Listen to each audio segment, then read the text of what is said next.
인데요. 그럼 지금부터 출발해 보겠습니다.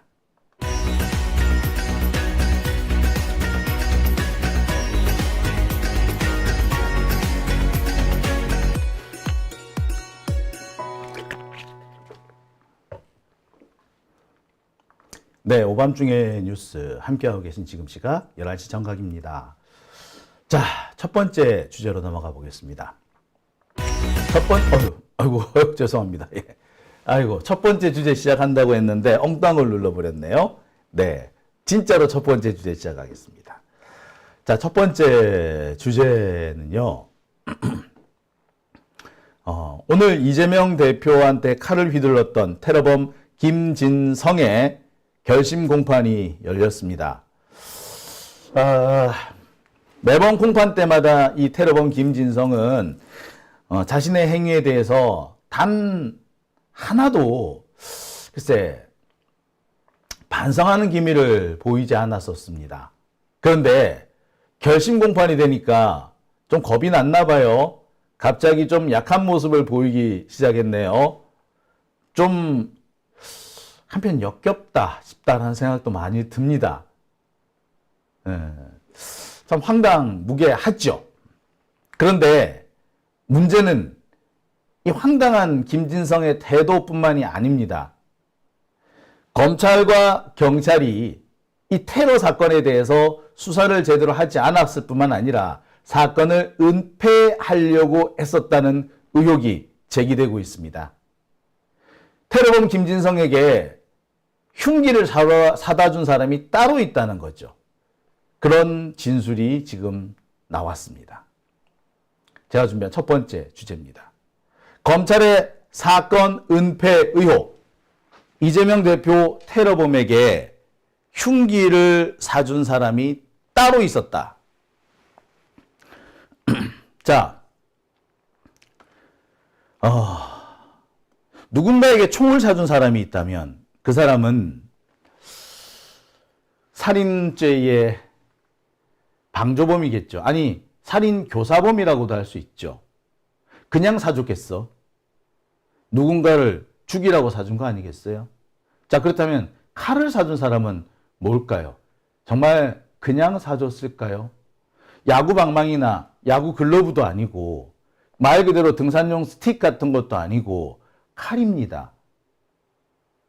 칼을 함부로 휘두르라고 사준 걸까요?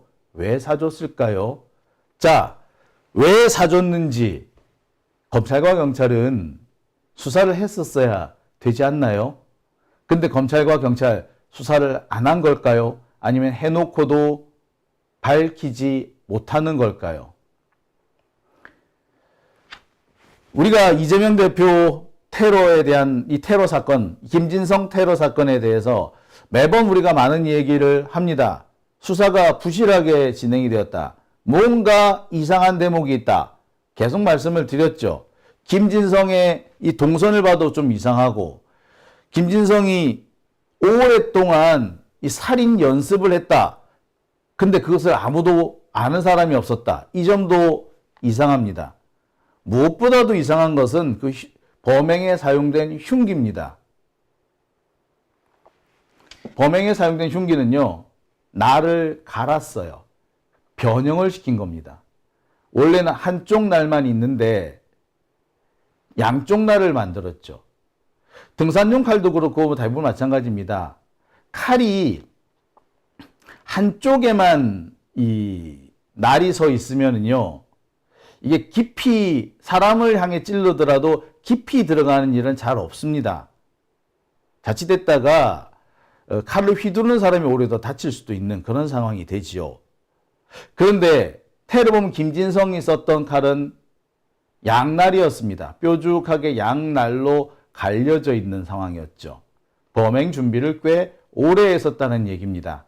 그런데 그 칼을 김진성이 구매한 것이 아니랍니다. 사준 사람이 따로 있었다고 하네요. 그런데 검찰은 이 부분에 대해서 현재 침묵하고 있습니다. 뭐 이런 개떡 같은 경우가 다 있죠. 이것들이 나라를 말아먹으려고 작정한 걸까요?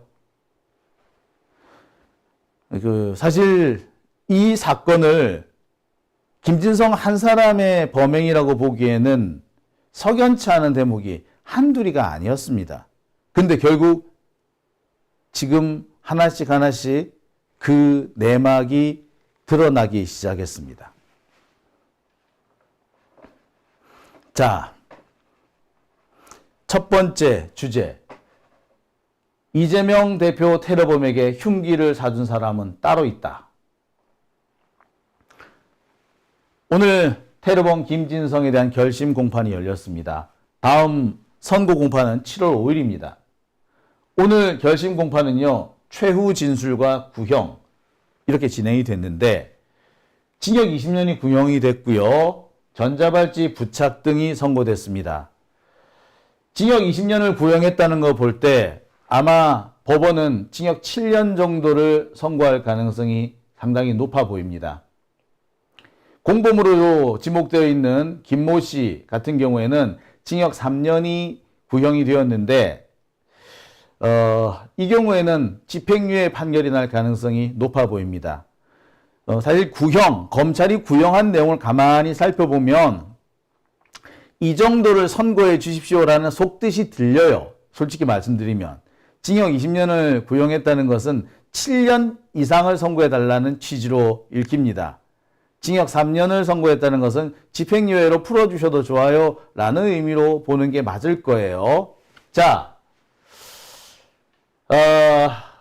검찰은 오늘 결심 공판에서 절대로 일어나서는 안 될 테러 사건이 일어났고 이 테러 사건은 명백한 정치 테러다. 철저한 계획에 의한 범행이었을 뿐만 아니라 자칫 이재명 대표가 사망할 가능성도 있었다. 또 사건이 결국 실패로 돌아갔다고 하자 자책하거나 반성하기는커녕 아이고 안 죽었어요? 라는 식으로 뻔뻔스럽게 굴었다는 거죠. 반성의 여지도 없고 뿐만 아니라 치밀하게 계획한 범죄이며 또한 범행을 저지르고도 자신의 반성은커녕 오히려 자신은 열사와 같은 그런 사람이라는 너무나도 당당한 범죄 살인죄, 끔찍한 살인죄를 저지르고도 당당한 입장을 보였습니다. 지가 무슨 안중근 의사라도 되는 줄 아는 모양인데, 예, 그렇게 생각하고 있는 것 같습니다. 검사는 오늘 논고를 통해 가지고 범인 김진성이 허황된 정치적인 공명심을 갖고 있다라고 지적을 하기도 했습니다. 근데 허황된 공명심을 가지고 있는 이 사람을 왜 검찰은 제대로 수사를 안 했느냐가 더 중요한 거 아닙니까? 범죄를 저지른 이놈도 중요하지만 범죄를 저지르게 된 그 과정, 어떻게 해서 그런 일이 벌어지게 됐는지 이거 규명하는 게 더 중요한 거 아닐까요? 근데 검사는 이 부분에 대한 규명을 사실상 방기하고 있습니다. 아니, 은폐하려고 하고 있죠. 테러범 김진성 너무나도 뻔뻔스러웠습니다. 이재명 대표가 죽지 않아서 너무 분했대.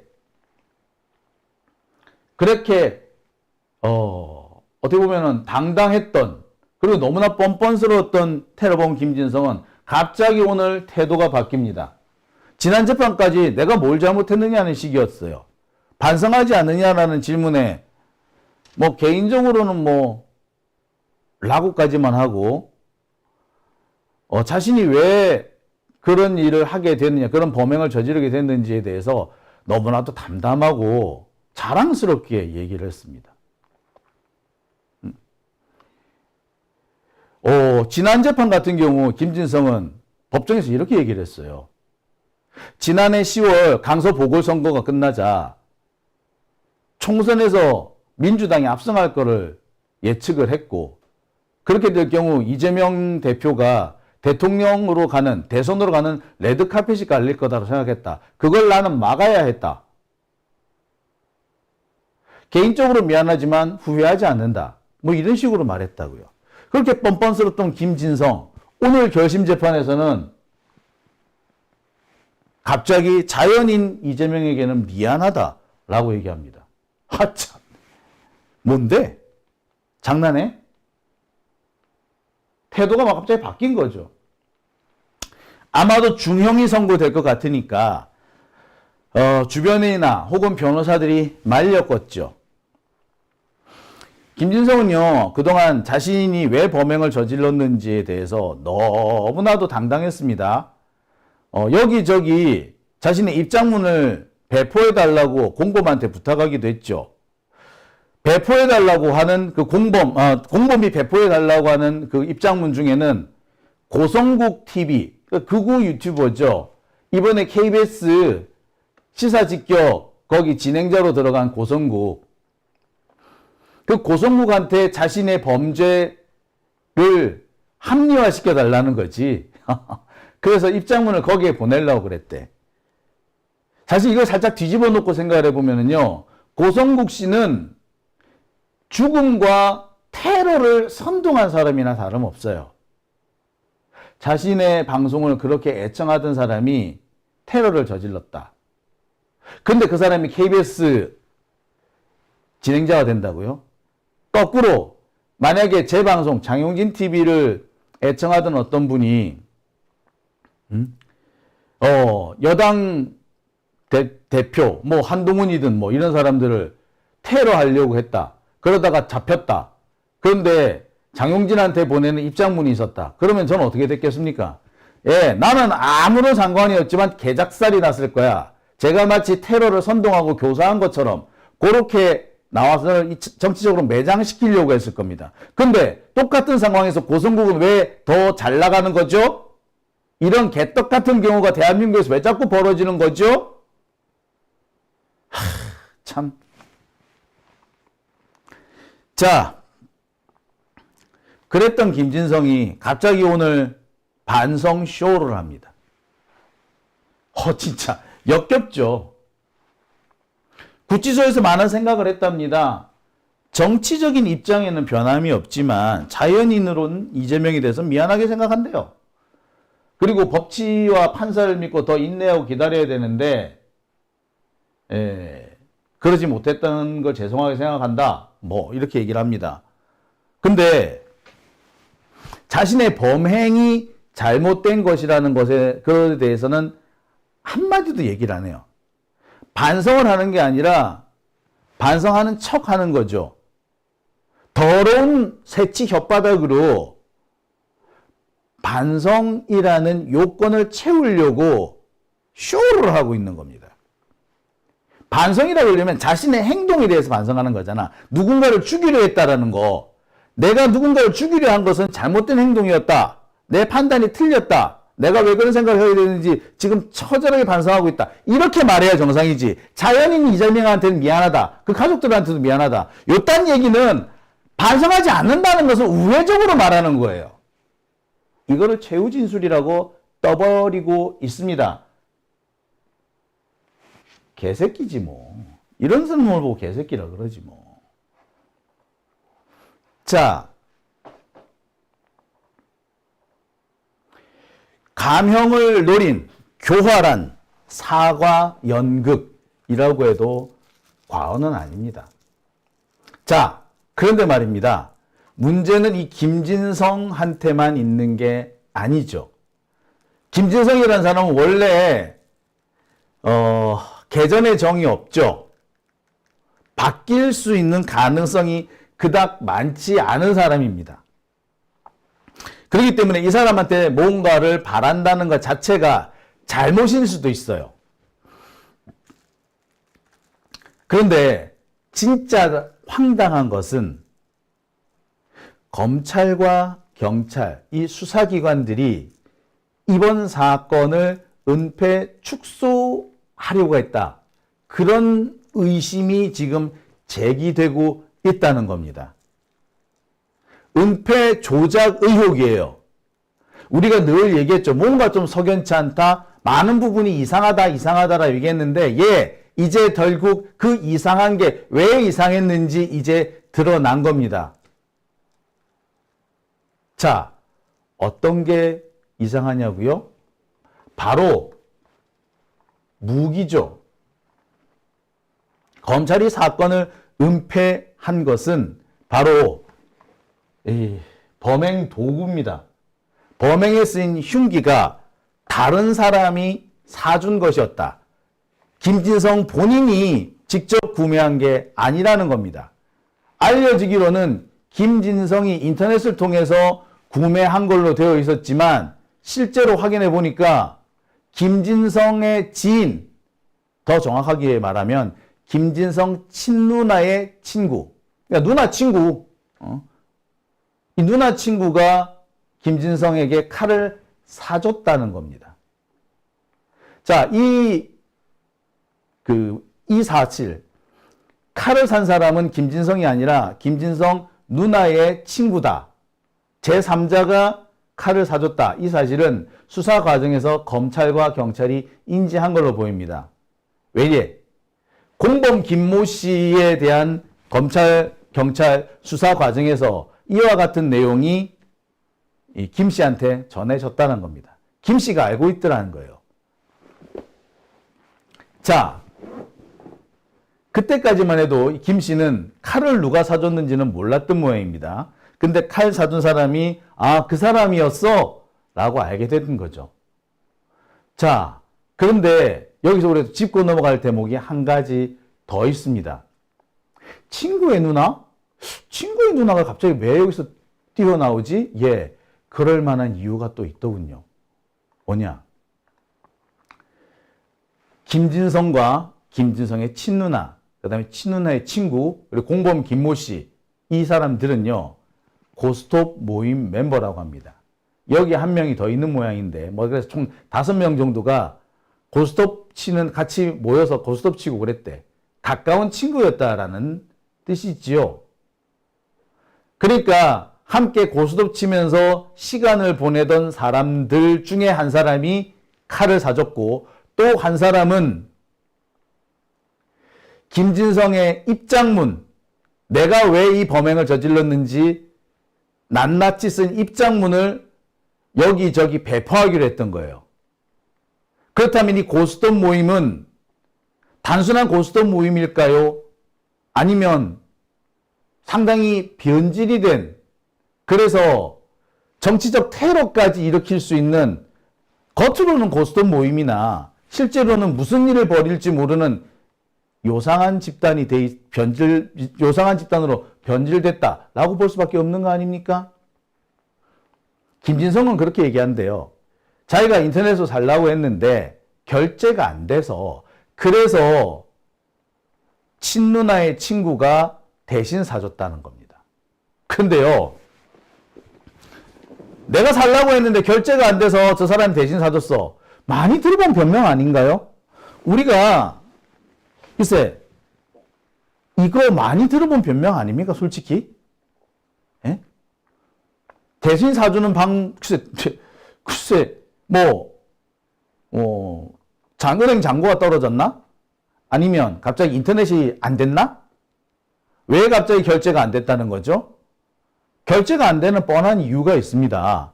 근데 그 이유도 없이, 내 인터넷 결제가 안 돼서 대신 사달라고 했고, 그래서 대신 사줬더라. 라고 변명을 합니다. 일단 이 변명 자체가 너무나도 빤한 거짓말이라서, 너무나도 상투적인 내용이라서 쉽게 수긍이 가지 않습니다. 예.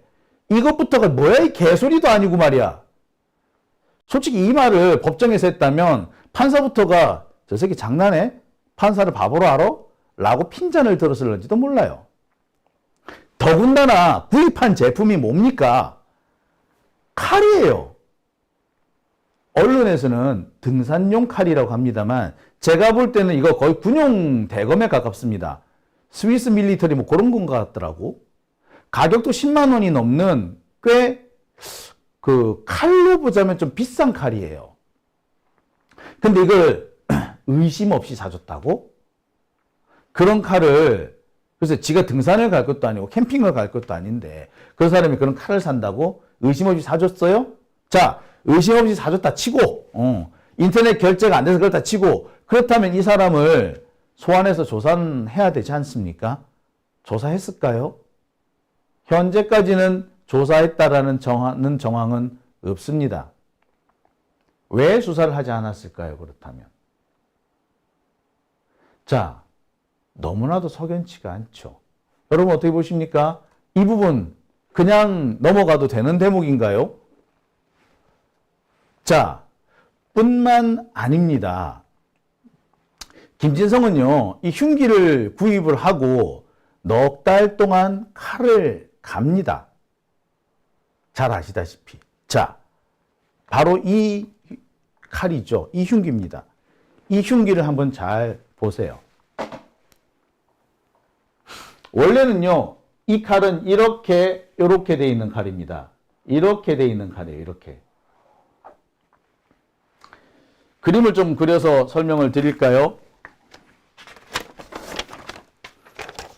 원래 칼 모양은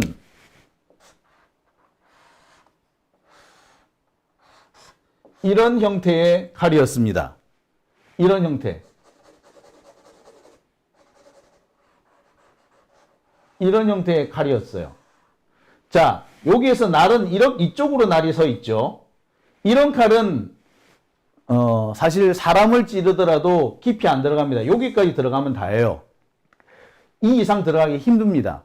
왜 이렇게 만들어 두느냐? 예. 불의의 이 칼이 엉뚱하게 쓰인 걸 막기 위해서죠. 그리고 이 위쪽에는 약간 이렇게 톱날로 쓰인 만한 이런 장치도 있죠. 그런데 김진성이 만든 거는 이렇게 되어 있습니다. 이만큼을 갈아낸 거죠.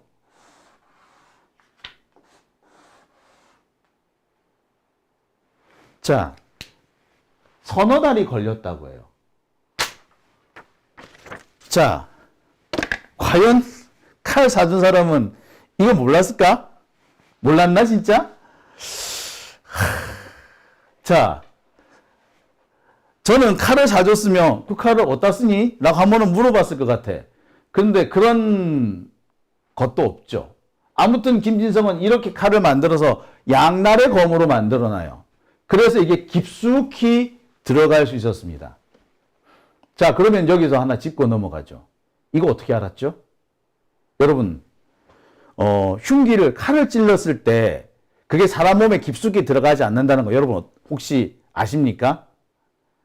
저같이 이런 취재를 많이 해본 사람이거나 경찰 이런 사람들이나 아니면 진짜 깡패들이 아닌 다음에 이런 칼을 휘두르더라도 이렇게 쉽사리 사람한테 심각한 상처를 끼칠 정도로 깊이 들어가지 않는다라는 것쯤 그런 거를 아는 사람은 그닥 많지 않습니다.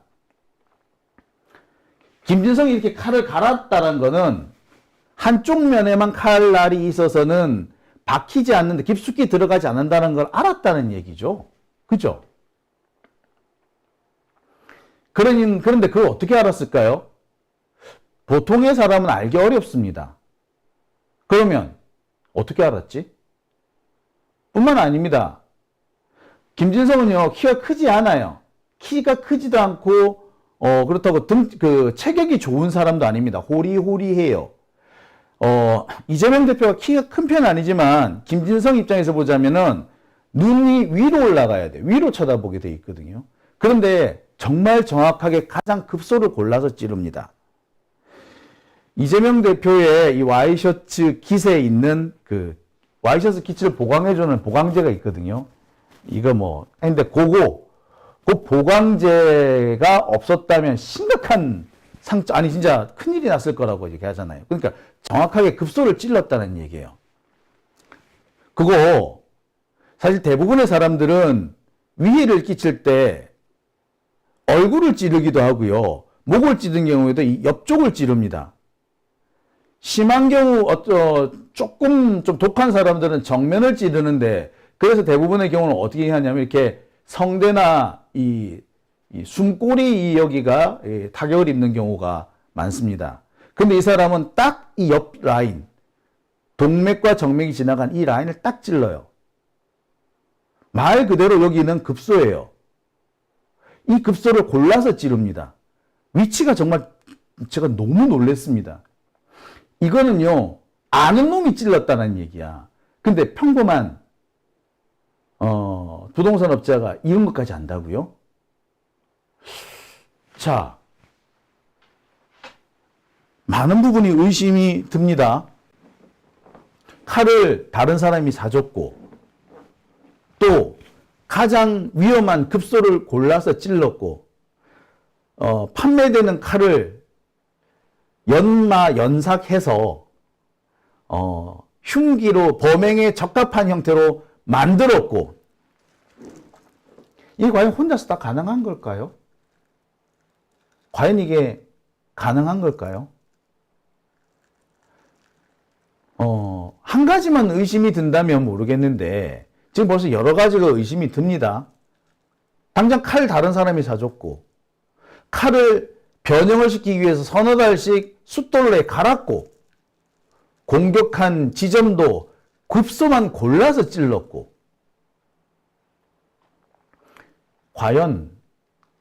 정말 과연 공범 없이 가능했을까요?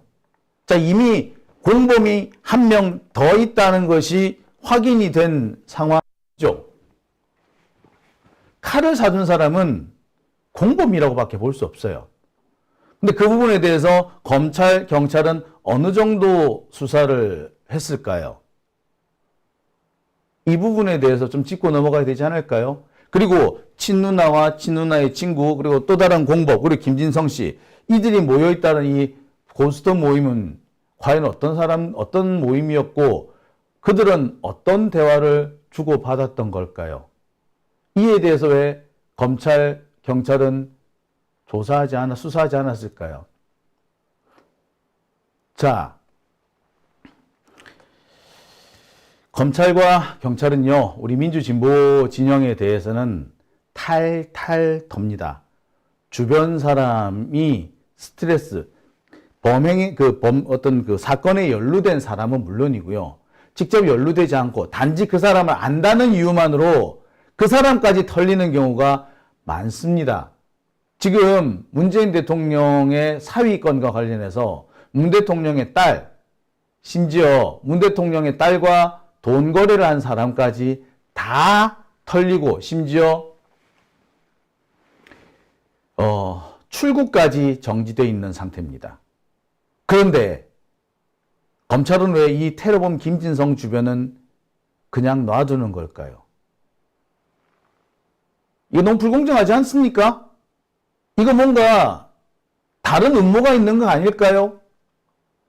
여러분 어떻게 생각하십니까?